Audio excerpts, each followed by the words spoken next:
33 minutes after 2 on our radio station, and our guests for the second part of today's program, Ms. Anna Kaczyńska, who is the Consul of the Embassy of Poland in Tunisia, and Mr. Jelloul Hajlaoui, who is the Director of Lingua, a private institute here in Tunis. They are here today to talk to us about an event they are jointly organizing, and this is what we will talk about later on. But first of all, Ms. Kaczyńska, welcome, first of all. This is your first time welcome. Here in Radio Tunis? No, I've been here from 5 years. Mm-hmm. I've been here during the revolution. Right. So I'm not host here, but citizen. Right. Okay. We were talking about studying in the USA a while ago with my guests. So what are the opportunities for studying in Poland for Tunisian students? Are there similar programs? Are there scholarships on offer? What are the opportunities for Tunisian students? There are some kinds of scholarships. Mm-hmm. This is the special convention signed between the Polish government and the Tunisian government for Tunisian researchers and the Polish students. And I know that every year some students of Poland come here to study Arabic language. And Right. I know also that there are some scientists, research Tunisian, that they go to Poland to make research with the Polish institutes, with the Polish universities, and so on. What are the fields which are mostly targeted, by research or by It's a scientific students or cooperation. research? It's a scientific cooperation. Mm-hmm. Right. Okay. So today you are here to talk about this interesting event that you are jointly organizing. So Jelloul, tell us a little bit about the idea behind organizing such a wonderful event in collaboration with the embassy, the Polish embassy here in Tunisia. Sure. First of all, hi to everybody, and hi to whoever is listening to us.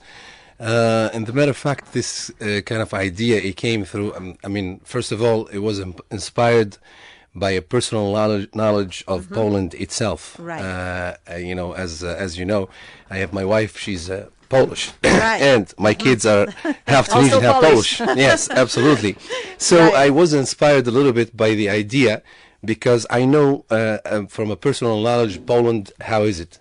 And I know Polish universities, and then the Polish traditions and everything. And Right. when I made my little research, I found that there is a big relationship when it comes to expertise and stuff like that between Poland and Tunisia. It goes back as far as 1984, something like that. And it was some kind of exchange in expertise, specifically in the phosphate area, Right. in Gafsa and everything. And it was some experts being sent to Poland, and some other experts are coming from over there. Right. Plus also a little bit of other researchers that I found out from it that the biggest number of tourists that comes to Tunisia, specifically the year before last year or 2 years ago, it was from Poland. It's a couple Wow. million. Couple millions a year. So that inspired me to just have this kind of program with the Polish embassy. And also we contacted a couple universities, and it's not official yet because we did not close up the deal, but hopefully we will be cooperating with Warsaw University, which is considered the fourth in Europe, something like that, Right, in the yes. quality and stuff like that. So we're trying to look into the chances of exchanging cultural, Cultural exchange programs. Cultural exchange programs, and then find the opportunities for the students to be there in English. They study programs in English language. So now we're right. trying to close up the deal. So based on that, we found this opportunity to bring the Polish embassies bring in a nice music team to play a specific, kind of art. It's new, playing on the glass and stuff like that. Yeah. And we decided to make it together and invite the Tunisian people to know about the Polish tradition. Right. There's a little bit of Polish cakes also, coffee and stuff like that. And we decided to do it together, and I'm happy to do it, really. Right. So it is a cultural event which will really combine music and culture, and also get to know this maybe new type of music, as you said, which is playing on glass. On glass. Well, maybe Anna can give us maybe an idea about this duo that you have invited also to perform this concert. Okay, Glass Duo, this group is called Glass Duo, was founded by two Poles. They are the couple, the marriage. And sometimes... they are married. They are married. Wow. They are married. Wow. Sometimes ago, they abandoned their place in symphony orchestra, and they start to make its own performing. So they think about the glass harp. It's a glass harp. It's made of glasses, different sizes of glasses, but without the water. Glasses are empty. Empty glasses. Yes, right. Empty. The instrument is one of the biggest professional glass harp in the world, and the biggest one in Poland. I think that the Glass Duo is only one group make the performance, the music on glass harp. So I would like to invite you. I bring to studio some invitations. So I would like to leave you for our listeners. Yes, thank you. Yes. That will be very interesting for people to come and maybe attend a concert which is really very specific, where the musicians will have to play on glass. Empty glass. On empty glasses. On empty glasses. Wow. So, I mean, how do they play? Do they touch the glasses? Do they... Touch and make the circle movements on the glasses. And it creates a sound, and that's... And this couple, as you said, they used to play in an orchestra. Yes. Sometimes ago, I don't know exactly on which instrument they played, but I know they abandoned symphony orchestra for this new type of art. And start this. Actually, it's their creation. And it's their beautiful creation. You have no idea. When I first watched it, I was kind of surprised. I mean, how can you create a music? So the sounds it produces is really music. Right, it's music. It's just exactly. It's even sweeter than piano. It's unbelievable. It's from the simple touches from the fingertips and stuff like that, and makes round movements on the top of the glass, and it creates real beautiful music. It's a pity we don't have an audio CD, to share with our listeners. But maybe next time we promise maybe to bring a CD with the Glass Duo to make our listeners, enjoy this new type, a new style of music. And discover it, yeah. Yes, and discover it. So this concert is not the only one. I know that the Polish Embassy organizes several other cultural events as well. I saw the invitation in your radio yes. to the concert. It's a Rawabit too. Yes, it's a connection. Yes, in Arabic language, yes, the connections. That's right, connection. Rawabit, yes. And this is also the performing music performance with Polish and Tunisian musicians. So the Polish musician came from Poland. They start to play some music together, and the results of this performing, these exercises, will be on the other concert on the 13th of December. Rawabit will be on the 13th of December.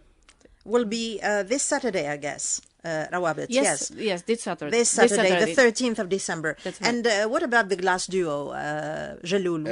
When will the event take place and where? It will be the 16th of December in the center of cultural center of Menzasis. Of Menzasis, right besides the Monoprix. Right. Okay. So it's in Menzasis. It's well known, the cultural center there. But I would like you to give us an idea about the program, because you organize a cultural event, but you don't only have this concert on the event. You have other things as well. So tell us what else is on the menu. Right, and what is the main idea is first of all just to introduce this kind of Polish team that plays this special music. Right. But we're trying also through that we're trying to introduce Poland as a fact to the people, you know, because most of the people, they don't know Poland, which is the heart of Europe and the door to Europe, the civilization. I mean, it's one of the oldest civilization in Europe ever. But on the other hand, you said the biggest number of tourists this year to Tunisia came from Poland. So yes. there's something which is not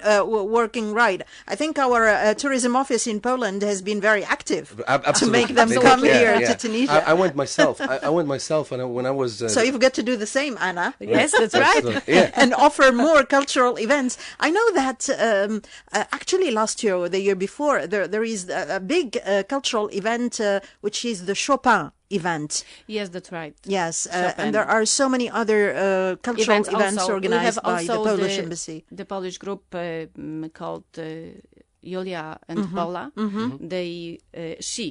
Yes. Two women played on violin, but it's the modern music, Right. not only the traditional music in the modern way. It was very, very extraordinary. Right. Well, maybe music is something, but the culture really lived by the people, as it is lived by the people, like, I don't know, like the food, like the traditions, like typical, traditional Polish music. I mean, these are things that maybe the Tunisian people would really want to experience here in Tunisia, because a lot of people cannot afford the trip, unfortunately. Yes. Well, absolutely. That's exactly what specifically us, me. You know, Right. I'm trying to aim for that. You know, because when I went to Poland, I went there by myself. You know, and I was traveling, and I was seeing how interesting it is. Because I've been all over the world. I've been in the United States and all over the other countries. But when I see the architecture itself, it's really unbelievable, you know. Yes. And we're trying to get that culture together, because when I see it from the cultural perspective and from other fields, also the exchange between Tunisia and Poland, it can be really enriching to us as Right. Tunisian Yes. people, you know, because expertise is there. Tourism is really beautiful sector, you know, and stuff like that in Poland. And we're trying to get the two cultures together, because we're trying to work. Especially that Tunisia, you know, has a tradition in being, you know, a door open onto the world and at the crossroads Right. of the Mediterranean. And it has absorbed so many cultures and so many, you know, civilizations, even on its soil here. So it's really, and, you know, part of our identity, part of our tradition to exchange, you know, with the others and to be open onto the other as well. Absolutely. Specifically, with the part of the exchanging too, you know, we have to realize also we don't know, the Tunisian people, they don't know how many women, Polish women, are married to Tunisian people and they live here. Do you have the figure? No, not really, but I can get you that. Do you have an figure. idea, Anna, about the Polish community living here in Tunisia? That's right. We have a big family here, Polish family. It's huge. Yeah. It's 600 people. This is the really? Polish big. woman married with the Tunisian men. So we have a big community. A big community. Right. Interesting. Yes. Absolutely. There is exchanging everywhere, you know. The other interesting point, the quality of education in Poland. In Poland, comparing something very important. Yeah, absolutely. Yes. Comparing to other countries that we send our students to. And when it comes quality and price, it's a huge difference. It's a huge difference. It's very affordable. the Tunisian quality people. price ratio. Yeah, Yes. absolutely. Very affordable to our students. But in the meantime, the quality is top qualities, and they are very severe when And it there comes is to no education. problem of language because they can study in English. In there. English In language. English also. And Right, that's exactly what yes. we're trying to establish, because we establish this kind of cooperation that we can teach people the English language and a little bit of Polish, and then we send them to universities in Poland, and they can study up there for affordable price and a very high quality. In top quality Right. institutions. It's Right. considered, for example, Poland, I have some figures here. It said that today the Polish higher education system is developing dynamically. Poland holds the fourth place in Europe after United Kingdom, Germany, and France in terms of the number of people enrolled in higher education. So as you can see, even when it comes to the statistics, it's the fourth country in Europe. And we send our students to Romania, to other countries and stuff You mean like the that. fourth country in Europe when it comes to the number of international students? Right. When it comes to the number of higher education Of higher students. education students, right, That in shows Poland. you the importance of higher education up there. So, and we Right. saw it ourselves. Life is very interesting. When it comes to tourism, is really nice. Right. Very nice food, nice traditions. Very extremely. Okay, so what hospitable else is people. on the menu of on the program? Let's say of this day that you are organizing on the 16th. Yes, And on the 16th. On the yeah. 16th. It's from 6 to 9. The time is a little short, but it's full. You know, we're going to have this music band is going to work. I mean, play this interesting kind of music. We have also Polish cakes. You know, Polish drinks and everything, and we're going to talk a little bit about Poland, and we're going to, And about show education and universities, yes. education and the beautiful sights of Poland, and the kind of life that you can live in Poland. Testimonies from different students from all over the world, you know, like from United States and United Kingdom, why they come to Poland to study, you know, and we're going to show how interesting this country is and what we can do together, us and Poland. So Right. that's what's in the menu. At that time. And do you intend maybe with your partners in Poland to organize the same thing about Tunisia? Absolutely, absolutely. And that's and the matter of fact, we didn't talk about it so much because we did not go as far. But as this that is a minute. plan that That that's is a one plan, of your that is a plan for and, 2015. and the matter I of take fact- your word for it, Jelloul. and the matter of fact, we're trying to plan even if we are successful in making this deal with Warsaw University. We're trying. I talked even to my father-in-law up there and my brother-in-law and everything to do something like this in Poland and in Warsaw. So Varsovia up there to show Tunisia. And believe it or not, we don't even need to do that because of what? When it comes to publicity, anywhere I drive up there, I'll find Tunisian sites. Tunisian sign, Tunisia, traveling, everywhere. It's the publicity all over. Publicity. In the TV also. On Absolutely. TV as well. As On well? TV and everything. That's interesting. Yeah, So, people they know. Even in the big shopping centers, you go to the travel agencies and stuff like that, you'll find Tunisia all over, you know, pictures and everything and you know, publicity about Tunisia, how good the tourism is and everything. Maybe Polish people then know more about Tunisia than Tunisians about Poland. Yeah. Absolutely. Right. Well, there's a book up I there. have also one gift Yes. for our listeners. This is the book, bilingual book about Poles and Tunisia. This is the that's interesting. first traces of Tunisian and Polish literature, and then history between Poland and Tunisia. This book is written by the very famous Polish reporter, journalist, cameraman, traveler also. And the book starts from the event in the end of the 18th century when one of the Polish traveler, see Jerba, and she can't forget Jerba Right. for all over forever. Yes. And the book also told us about the Polish female captain from Polish Maritime Navigation, who brought great dynamism to the Polish and Tunisian relations. Also talks about the Polish group, the Polish pilots, who this group was called the Polish Fighting Team, and stationed in Enfida, and they fought for the liberation of Tunisia during the Second World War. Oh, wow. And we could also read the history, for example, of one madam. It's Helen Sparrow. She's working in the Pasteur Institute. She conducted the research on typhus and tuberculosis, the most dangerous disease in this year, and she tasted the vaccines produced in her laboratory on herself.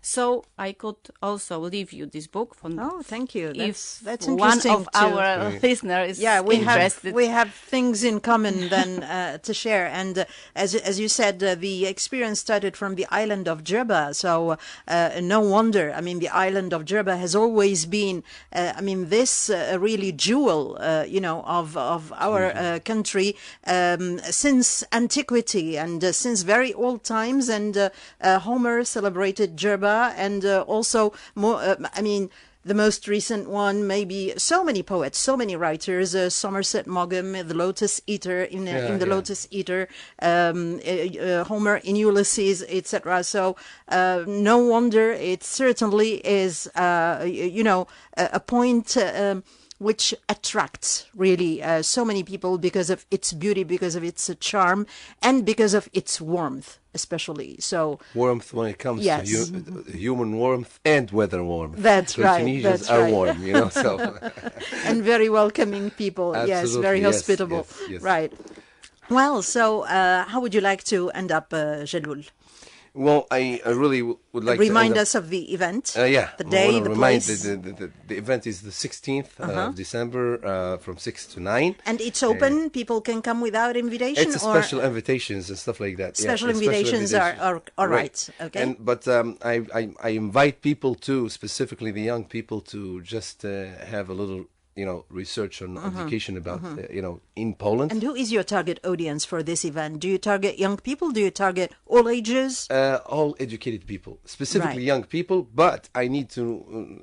We were targeting the educated people to discover what kind of universities that we can cooperate with, and what can we do with the universities in Poland. So that's mainly the young people. I want to show them what can they do in Poland, and in how successful they can be when they go to the universities in Poland. I want to do that. Of course, and they will enjoy a concert, a specific type of music, and they will enjoy some delicacies as well, brought from Poland. Absolutely. Anna, any message?